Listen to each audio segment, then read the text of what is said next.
అందరికీ నమస్కారం. నా పేరు డాక్టర్ పస్నూరి రవీందర్.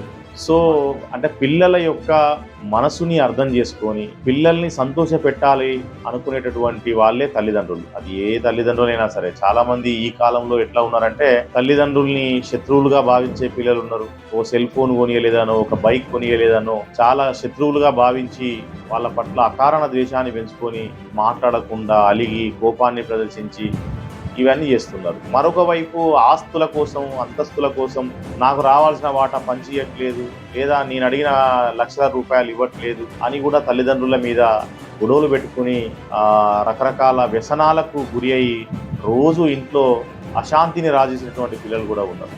అయితే అందరూ అట్లాగే ఉండరు, అందరూ ఇట్లాగే ఉండరు.